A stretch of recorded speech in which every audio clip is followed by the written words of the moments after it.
Hello friends, welcome to स्टडींगर। आज के इस वीडियो में सीखने वाले हैं क्लास 10th के मैथ के प्रश्नावली 3.3 के प्रश्न संख्या 1 के तीसरे भाग को, जो कि बिल्कुल आसानी से। तो चलिए वीडियो को शुरू करते हैं।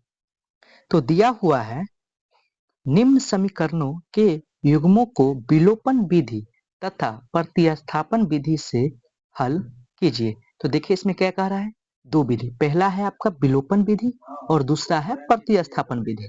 तो दोनों विधि को हम बारी बारी से हल करेंगे, ठीक है। तो चलिए हल करते हैं। हल जो दिया है उसको लिखेंगे, दिया है ना। 3x minus 5y minus 4 equal to 0 और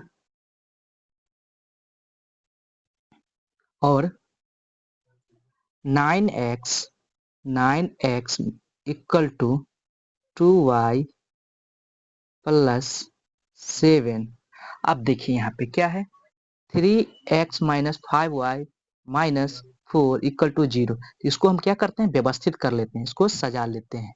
पहले इसको हम सजाएंगे, ये क्या हो जाएगा, 3x माइनस 5y। अब देखिए माइनस में है, बराबर की साइड चला जाएगा तो प्लस में 4। फिर क्या है, 9x, अब प्लस में है इधर, इधर आएगा तो माइनस में 2y बराबर 7 को बराबर के इधर ही छोड़ देते हैं। अब इसको हम समीकरण फर्स्ट मान लेते हैं, इसको समीकरण सेकेंड मान लेते हैं। अब क्या करते हैं, विलोपन विधि से हल लिखेंगे। विलोपन विधि से हल। अब विलोपन विधि क्या होता है, सो पहले जानते हैं। विलोपन विधि में क्या होता है, किसी एक पद को हमें विलुप्त करना होता है, या x के करे या y के करे, किसी एक पद को विलुप्त करेंगे। तो सबसे पहले हम विलुप्त कैसे करेंगे, तो समीकरण को हम आपस में क्या कर लेंगे, पहले बराबर कर लेंगे, अर्थात संतुलित कर लेंगे। समीकरण फर्स्ट और सेकंड को आपस में संतुलित करके उसको जोड़ या घटा के विलुप्त करेंगे, ठीक है। तो देखिए विलोपन विधि से समीकरण फर्स्ट क्या है, 3x minus 5y equal to 4, और दूसरा क्या है, 9x minus 2y equal to 7। इस समीकरण फर्स्ट है, इस समीकरण सेकेंड है। तो दोनों में से हम किसी एक पद को हम क्या करेंगे, विलुप्त करेंगे। तो विलुप्त करने से पहले हम दोनों समीकरण को क्या करेंगे, आपस में संतुलित कर लेंगे, बराबर कर लेंगे। तो देखिए ऊपर वाले समीकरण में हम क्या कर देंगे, 3 से गुना कर देंगे, तो क्या होगा, 3 तिया 9x हो जाएगा, नीचे भी 9x है, बराबर हो रहा है। तो क्या है, एक ही पद में गुना करना है, नहीं, पूरे समीकरण में गुना करना है, पूरे पद में गुना करना है 3 से। लिखेंगे और गुना करके और समीकरण सेकंड को क्या कर देंगे, घटा देंगे। तो लिखते हैं, समीकरण फर्स्ट में 3 से गुना करके समीकरण सेकंड को घटा देंगे। समीकरण सेकंड को घटाएंगे, ये ठीक है। समीकरण फर्स्ट में 3 से गुना करके समीकरण सेकंड को घटाएंगे। तो लिखें क्या हो जाएगा, 3 से गुना करेंगे तो 3 तिया 9x माइनस 5 तिया 15y इक्वल टू 4 तिया 12। उसके बाद क्या है, 9x minus 2y equal to 7। क्या था, समीकरण फर्स्ट था, समीकरण सेकंड था। इसको घटाएंगे, कट गया 9x और 9x कट गया। आप देखिए जहां पे माइनस का चिन्ह वहां पे हम प्लस कर देंगे, अब यहाँ पे जहां पे फिर प्लस का चिन्ह वहां पे हम माइनस कर देंगे। समीकरण में घटाने पे यहाँ पे क्या होगा, चिन्ह का मान चेंज हो जाएगा, जहां पे प्लस होगा वहां पे माइनस होगा, जहां पे माइनस होगा वहां पे प्लस होगा। तो आप देखिए प्लस में 2 है तो 15 में से 2 जाएगा नहीं, अब 2 में से 15 जाएगा तो कितना बचेगा -13y बराबर 12 में से 7 जाएगा तो कितना 5। अब लिखेंगे इसीलिए y बराबर -5/13। तो y का मान यहाँ पे कितना निकला -5/13। अब देखिए ये y का मान समीकरण हम फर्स्ट या सेकंड में रख सकते हैं। तो चलिए इसको हम किस में रखें, तो समीकरण फर्स्ट में रखें या सेकंड में, तो किसी में भी रख सकते हैं। तो चलिए इसको रखते हैं समीकरण फर्स्ट में। लिखेंगे समीकरण फर्स्ट में y का मान रखने पर, अब समीकरण फर्स्ट क्या है, तो समीकरण फर्स्ट आपका है 3x - 5y = 4।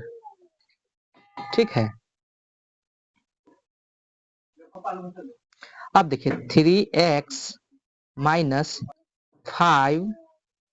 y का मान यहाँ पे कितना है -5/13। यहाँ पे y का मान कितना है -5/13। तो लिखेंगे गुना -5/13 बराबर 4। आगे देखिए सबको या कर लेते हैं। 3x माइनस, अब देखिए इसको हम आपस में गुना करेंगे तो माइनस और माइनस क्या हो जाएगा, प्लस हो जाएगा। 5 25 बट्टा 13 बराबर 4। अब आगे देखिए या 3x इधर प्लस में बराबर कुछ आ जाएगा तो माइनस में हो जाएगा, बराबर 4 माइनस 25/13। अब आगे और देखते हैं, चलिए इसको हम साइड में इधर ही लिख लेते हैं। ठीक है, अब देखिए या 3x बराबर, अब इसको नीचे में कुछ नहीं है तो 1 हो जाएगा। अब इसको हम क्या कर लेते हैं, भिन्न का घटाव बना लेते हैं। तो 13, तो 13 का 13 26 13 13 चौक 52 माइनस 25 या 3x बराबर, अब 52 में से 25 जाएगा कितना हो जाएगा, तो 12 में से 5 जाएगा 7, फिर कितना है 4, 4 में से 2 27/, तो आगे देखिए अब यहाँ पे क्या है 27/13। तो यहाँ पे 3 से काट सकते हैं, 3 एकम 3 और 3 नमा 27। तो इसीलिए x बराबर 9/13 निकल गया। तो यहाँ पे x का मान कितना निकला 9/13 और y का मान -5/13।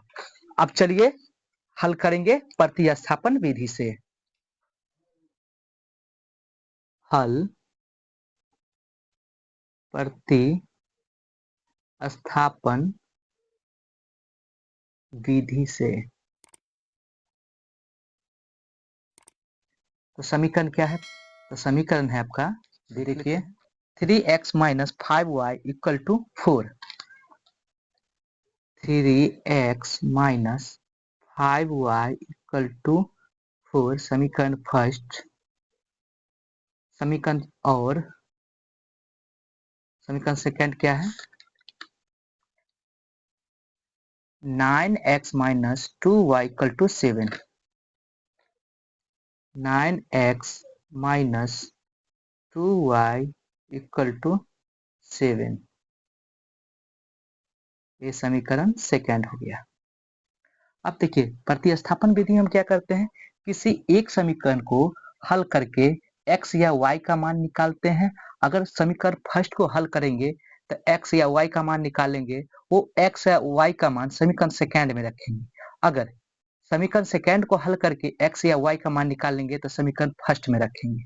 चलिए हम समीकरण फर्स्ट को ही हल करते हैं। लिखेंगे समीकरण फर्स्ट को हल करने पर, समीकरण फर्स्ट को हल करने पर,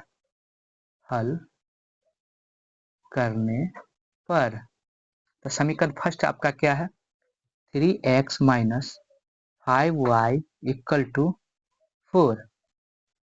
अब देखिए या 3x माइनस में 5y है तो बराबर किससे जाएगा तो क्या हो जाएगा प्लस में 5y, या 3x है या x बराबर क्या हो जाएगा 4 प्लस 5y बट्टा 3।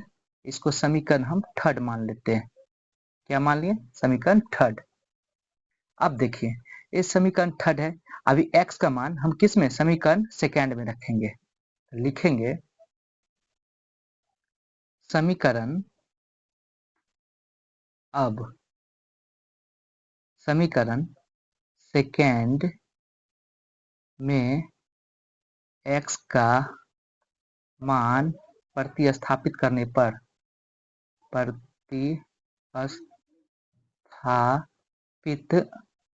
या डालने पे रखने पे प्रतिस्थापित करने पर,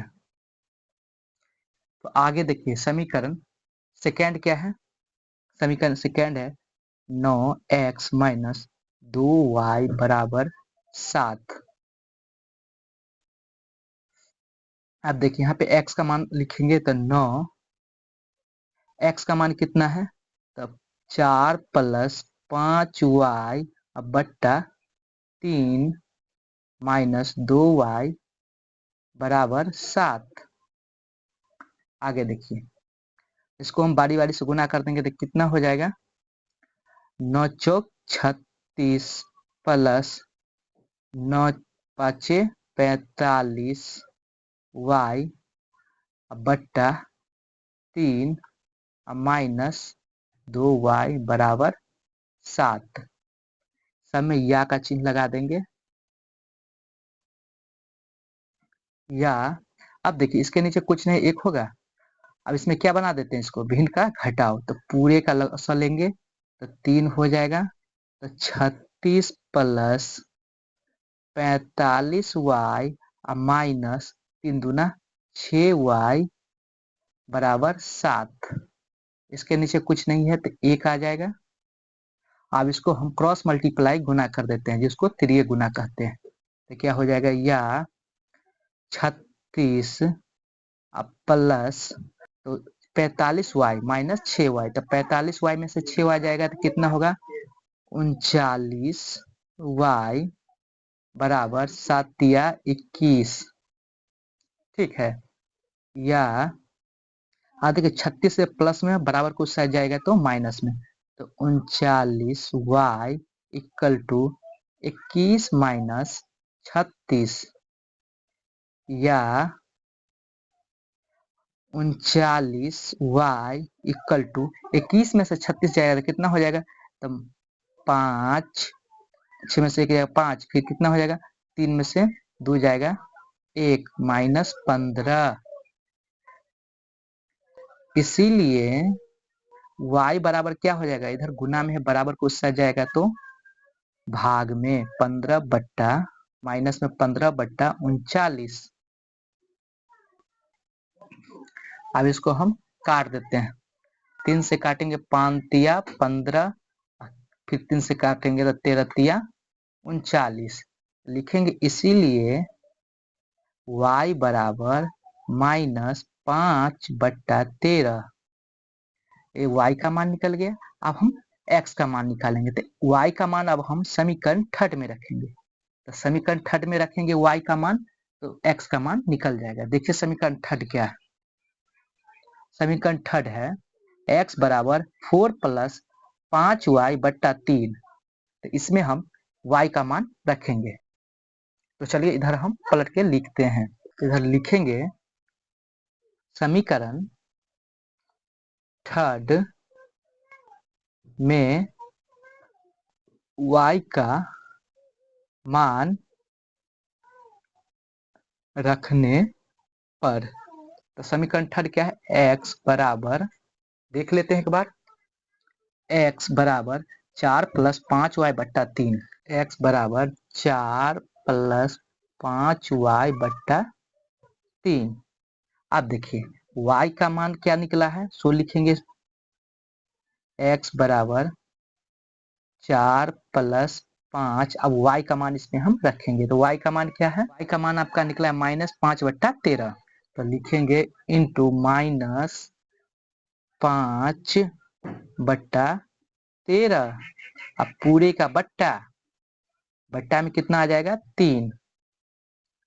या x बराबर, इसको हम 5 है गुना कर देंगे तो 4 - 5 × 25 अब बट्टा 13। अब पूरे का बट्टा 3। अब देखिए इसके नीचे कुछ ना 1 होगा, या x बराबर 13 का 3 36 40 चौक 52 हो जाएगा ऊपर, -25 अब बट्टा 13। अब देखिए इसके नीचे कुछ नहीं था, 1 ले लेते हैं तो इसको हम नीचे ऊपर कर देते हैं तो 1/3 हो जाएगा। या देखिए इसको कैसे किए, जैसे a/b अब बट्टा में c रहेगा। आज के नहीं कुछ है नीचे तो 1 लिख सकते हैं, तो हम क्या लिखेंगे इसको? a/b गुने 1 ऊपर चला जाएगा, 80 नीचे आ जाएगा। तो उसी तरीका से इसको हम अभी बनाए। देखिए इसको हम a मान लिए, इसको b मान लिए, इसको c माने, इसके नीचे 1 था तो इसको दोनों को हम लिख लिए a और b को, और देखो ये ऊपर 1 चला गया, c नीचे आ गया। तो इसी फॉर्म में इसको हम बनाए, ठीक है ना? तो यहाँ पे कंफ्यूज मत होइएगा। आगे देखिए, या x बराबर, अब देखिए 52 में से 25 जाएगा तो कितना बचेगा? तो 12 में से 5 जाएगा 7, और इतना क्या हो जाए? 4 में से 2 जाएगा 2, अब बट्टा 13 गुने 1/3। अब देखिए ये 3 से हम काट देते हैं तो 9 × 27 लिखेंगे, इसीलिए x बराबर 9/13। देखिए विलोपन विधि में भी x का मान 9/13 निकला है, और प्रतिस्थापन विधि में भी x का मान 9/13 निकला है, जिससे हमको यह साबित होता है कि दोनों मेथड द्वारा बनाया गया प्रश्न सही है। तो दोस्तों मैं आशा करता हूँ कि वीडियो आपको समझ में आ गई होगी। तो वीडियो आपको अच्छा लगा होगा तो एक लाइक कर दें, चैनल पे नए हैं तो चैनल को सब्सक्राइब करके बेल आइकन को प्रेस कर ले। फिर मिलते हैं एक नए वीडियो के साथ, तब तक के लिए जय हिंद।